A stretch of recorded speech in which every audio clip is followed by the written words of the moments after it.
Hello everyone, welcome to online classes students. आज हम लोग book geography lesson number 4 agriculture की बात कर रहे हैं, यानी कि लेसन नंबर 4 पाठ संख्या 4 कृषि। ठीक है, और ये कुछ आपका बुक का फ्रंट पेज रहेगा। ठीक है, देखिए चैप्टर नंबर 4 एग्रीकल्चर। देखिए स्टार्ट करते हैं। Gurpreet, Madho and Tina were walking through the village where they, यानी कि गुरप्रीत, माधो और टीना ये कैरेक्टर्स के नेम है। ठीक है, जो लेसन के बीच में आने वाले हैं।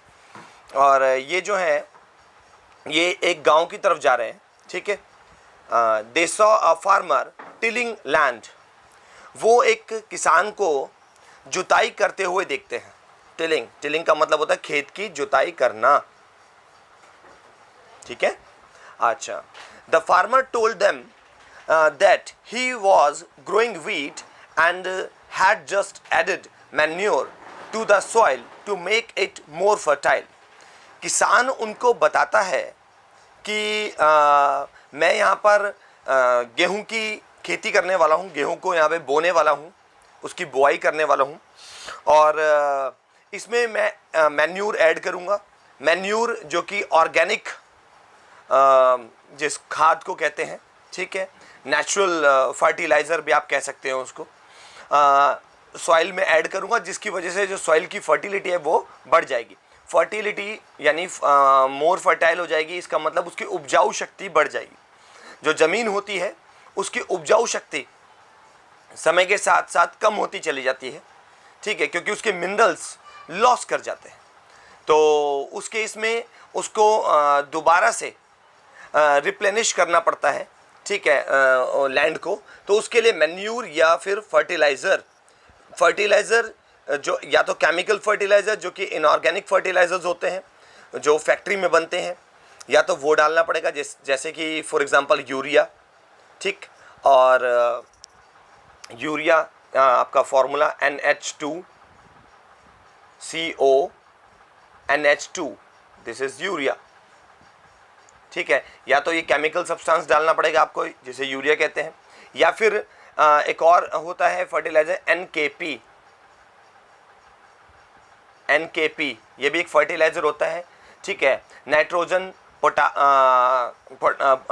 पोटाशियम और फास्फोरस। ठीक है, ये आपका ये भी फर्टिलाइजर है। या फिर ऑप्शन के तौर पर आप मैन्यूर डाल सकते हैं, यानी कि खाद, मैन्यूर। ठीक है, ये जिसको कि गोबर की खाद बोलते हैं, वो डाल सकते हैं। ठीक है, अच्छा। He told the children that the wheat would fetch a good price in the mandi from where it would be taken to factories to make bread and biscuits from flour. कह रहा है कि उसके बाद जब ये उग जाएंगे तो ये जो जो आपका वीट होगा ये मंडी में बिकने के लिए चल जाएगा, जिसमें अच्छी कीमत में वहाँ बिकेगा। और इसके बाद इसको फैक्ट्रीज ले लेंगी और फैक्ट्रीज इससे ब्रेड और बिस्किट्स इसके आटे से बना लेंगी, क्योंकि गेहूं को पीसने के बाद बनता है आटा, और उसी आटे से फिर बाद में आप ब्रेड, रोटी, बिस्किट्स, व्हाटएवर बहुत सारी चीज़ें बनाते हैं। ठीक है, जितनी भी ज़्यादातर चीज़ें हम खाते हैं सबके सब व्हीट से बनी होती हैं मोस्टली चीज़ें। अच्छा, देखिए आगे चलते हैं। This transformation from a plant to a finished product involves 3 types of economic activities. इस तरीके से जो एक प्लांट से गेहूं का पौधा प्लांट था और फाइनल प्रोडक्ट आटा बन गया या ब्रेड बन गया। ठीक है, तो ये एक इकोनॉमिक एक्टिविटी हो गई। इसमें 3 तरीके की इकोनॉमिक एक्टिविटीज इन्वॉल्व होती हैं ये पूरा प्रोसेस करने में। कौन कौन सी 3 इकोनॉमिक एक्टिविटीज इन्वॉल्व होती हैं? देखिए, प्राइमरी, सेकेंडरी, टर्शरी एक्टिविटीज। और ये मोस्ट इंपॉर्टेंट क्वेश्चन है, ये एग्जाम्स में आता है लगभग। तो कौन कौन सी इकोनॉमिक एक्टिविटीज हैं? तो primary, secondary and tertiary activities होती हैं। ठीक है, आइए अब आगे देखते हैं। Word origin, the word agriculture is derived from Latin words. इस तरह के क्वेश्चन पूछे जा सकते हैं इंटरनल्स में कि जो वर्ड एग्रीकल्चर है वो निकल के आया है लैटिन वर्ड एगर से या एग्री, जिसका मतलब होता है मीनिंग, इसका मीनिंग है सॉइल एंड कल्चर, यानी कि कल्टीवेशन। ठीक है, ये मतलब हुआ यानी कि खेती करना। तो ये जो एग्रीकल्चर शब्द है, कृषि जो शब्द है, ये लैटिन भाषा के एगर या एग्री वर्ड से निकल के आया है, जिस लैटिन भाषा में एगर या एग्री वर्ड का मतलब सॉइल एंड कल्चर होता है। ठीक है, ये मतलब हुआ इसका। अच्छा, अब आइए देखिए प्राइमरी एक्टिविटी की बात कर लेते हैं। Primary activities include all those connected with extraction, यानी कि प्राइमरी एक्टिविटी में होता क्या है, एक्सट्रैक्शन। ठीक है, एक्सट्रैक्शन यानी कि निष्कर्षण। ठीक है, ये वर्ड हम प्रीवियस लेसन्स में भी पढ़ चुके हैं। अच्छा, एंड प्रोडक्शन। ठीक है, अच्छा, यानी उत्पादन of natural resources. Primary activity के अंदर नेचुरल रिसोर्सेज को पैदा करना, ये प्राइमरी एक्टिविटी है, जैसे कि खेत बनाना, पौधे बनाना। ठीक है, अच्छा, एग्रीकल्चर, अभी देखिए एग्जांपल भी दे रहा है, agriculture, fishing and gathering are good examples. ठीक है, अच्छा, यानी कि खेती करना, कृषि, आप मछली पालन और उनका संग्रहण, गैदरिंग का मतलब उनका संग्रहण करना, ये इनके एग्जांपल्स हैं। तो अब आप समझ गए होंगे प्राइमरी एक्टिविटी में क्या आ गया, जैसे कि फिशिंग करना, एपीकल्चर। एपीकल्चर भी एक एग्जांपल हो गया आपका प्राइमरी एक्टिविटी का। एपीकल्चर का मतलब हो गया कि मधुमक्खी पालन, शहद बनाना। ठीक है, तो मधुमक्खी पालन, मधुमक्खी पाली जाती है, और खेती करना, मछली पालना, ये सब प्राइमरी एक्टिविटी के एग्जांपल है। ये क्वेश्चन आपको एग्जाम में आ सकता है। देखिए, इसको अंडरलाइन कर लेंगे, इसके डेफिनेशन को। Primary activity includes all those connected with extraction and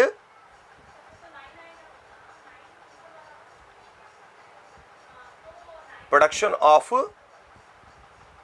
natural resources is called primary activity। आप अपने वर्ड्स में बना करके आप लिख लेंगे, is called primary activities। ठीक है, और for example agriculture, fishing and gathering are good examples, ये एग्जाम्पल्स हो गए। बाकी मैंने आपको एक एपीकल्चर बता दिया, ठीक है ना। अच्छा, ये भी एग्जाम्पल हो गया। तो आप इस तरीके से डेफिनेशन इसको लिख सकते हैं, इंटरनल में आपके लिए यूजफुल है। अच्छा, उसके बाद देखिए, secondary activities are connected with the processing of these resources. Secondary activity में इनके प्रोसेसिंग, यानी कि प्राइमरी एक्टिविटी से बनने वाले जो आपके फिलहाल जो आपने बनाया है प्राइमरी एक्टिविटी के थ्रू, ठीक है, उसकी बात, उसको प्रोसेसिंग में भी तो लेना है ना। जैसे मान लीजिए आपने गेहूं तो बना लिया, खेती तो कर ली, अब खेती करने के बाद गेहूं से हम सीधा गेहूं तो नहीं खा लेते, हम खाते तो आफ्टर ऑल ब्रेड है, खाते तो आफ्टर ऑल बिस्किट्स हैं, केक है, या व्हाटएवर, जो भी बहुत सारी चीजें खाते हैं।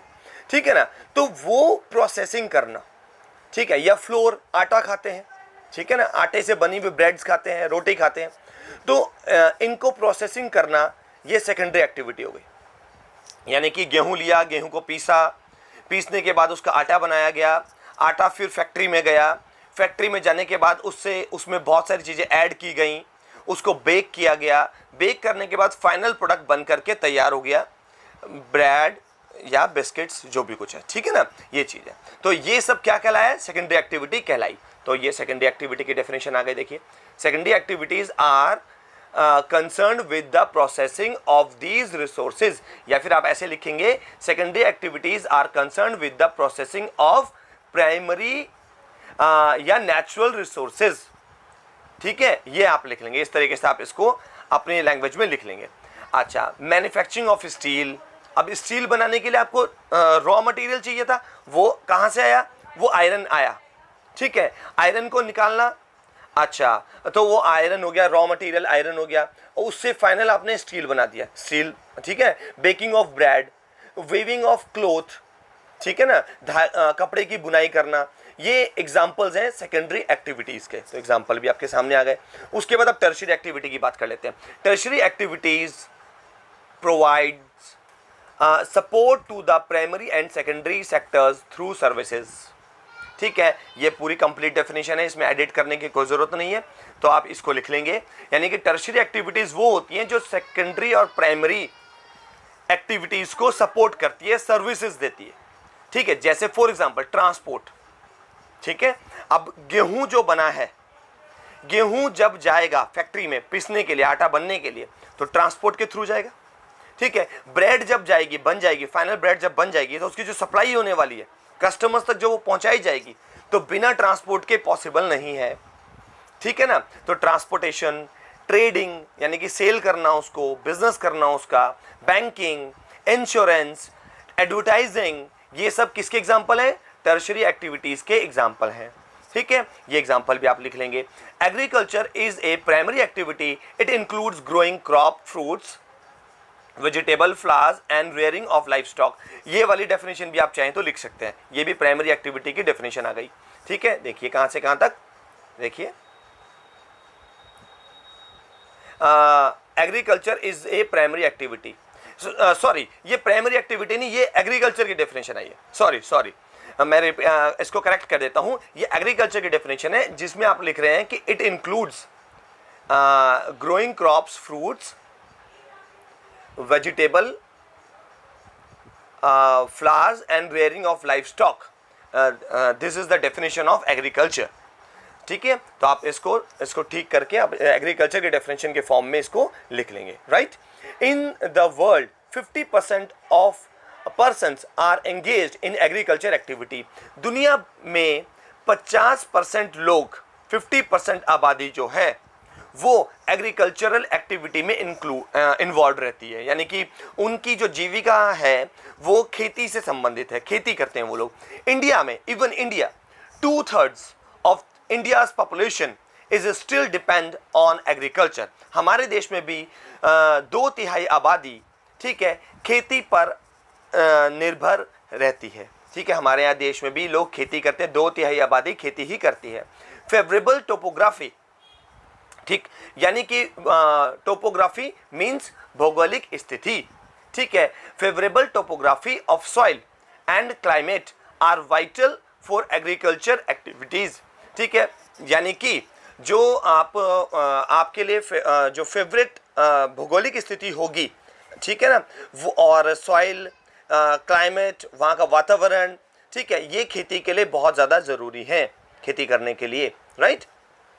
अच्छा चलिए, आज का लिए मैं आपको पहले ही क्वेश्चन दे देता हूँ। आज का जो क्वेश्चन हमारा रहने वाला है, जो आपको कमेंट बॉक्स में बताना है, वो है आपको मेरे को वर्ड्स के मीनिंग बताना है। मैं आपको वर्ड्स के मीनिंग दे रहा हूँ, ठीक है। देखिए इसको नोट डाउन कर लेंगे वर्ड्स को। एक तो आपको मुझे बताना है, मैंने आपको बताया टिलिंग, टिलिंग वर्ड का मीनिंग आपने मुझे कमेंट बॉक्स में लिखना है, टिलिंग, TILLING, टिलिंग। और दूसरा वर्ड है गैदरिंग, GATHERING, गैदरिंग, ठीक है। इन दोनों वर्ड्स के मीनिंग आपने कमेंट बॉक्स में मुझे लिख के बताने हैं, राइट। चलिए देखिए आगे चलते हैं। तो अब देखिए क्या बोलते हैं, the land on which the crops are grown is known as arable land. ये देखिए, ये भी इंपॉर्टेंट डेफिनेशन आ गई, अंडरलाइन कर लेंगे इसको डेफिनेशन को। यानी कि वो जमीन, जिस जमीन में खेती हो सके, एरेबल लैंड का मतलब होता है जिस जमीन में खेती हो सकती हो, ठीक है। यानी कि बंजर जमीन नहीं होनी चाहिए, खेती लायक जमीन को बोलते हैं एरेबल लैंड, ठीक है। जहां पर खेती हो सकती है, जहां पे फसल उगाई जा सकती है, उसको एरेबल लैंड कहते हैं। In the map you can see that agriculture activities is concentrated in those regions of the world where suitable factors for growing of crops exist। यानी कि आप मैप में देख सकते हैं। आप देखिए मैप पे चलते हैं पहले तो, ये देखिए मैप ये दिखा रखा है, ठीक है, वर्ल्ड का मैप है ये। इस मैप में दिखा रखा है, देखिए जो ग्रीन पार्ट है, जो आप ग्रीन रीजन देख रहे हो, जैसे इंडिया देखिए आप, इंडिया आ गया, ये देखिए यहाँ पर इंडिया आ रहा है, यहाँ पर आप देखिए पूरा का पूरा ग्रीन रीजन है, यानी कि जहां पर खेती हो सकती है, ठीक है। अच्छा, वो वर्ल्ड में जहां जहां खेती होती है वो मैप में दिखाया हुआ है, ठीक है। देखिए लिखा हुआ भी है कि world distribution of arable land, यानी कि दुनिया में जहां जहां खेती होगी वो सब दिखाया हुआ है। तो देखिए इंडिया, हम लोग इस मामले में बहुत लकी हैं कि हमारे देश में जो लाइफ में सरवाइव करने के लिए सबसे ज़्यादा ज़रूरी है फूड, खेती, वो ज़मीन जिसमें फसल उग सकती हो, वो इंडिया के पास भरपूर है, ठीक है। तो इस मामले में हम बहुत लकी हैं और हमें इस लैंड को बचाना भी है, ठीक है, ये भी हमें ध्यान रखना है, ठीक है ना। कुदरत ने तो हमें आशीर्वाद अपनी तरफ से दिया हुआ है, अब आगे हमारे हाथ में है कि हम उसको आगे बढ़ाते हैं या अपने गलत कर्मों की वजह से उसको घटाते हैं। ठीक है, ये सब हम पर डिपेंड करता है। ठीक है, एनीवे स्टूडेंट्स, आज का जो टॉपिक है उसको हम लोग यहीं पर एंड करते हैं। आज की वीडियो यहीं एंड हो रही है। ठीक है, आप जो है क्या बोलते हैं, keep watching and keep learning. Thank you very much.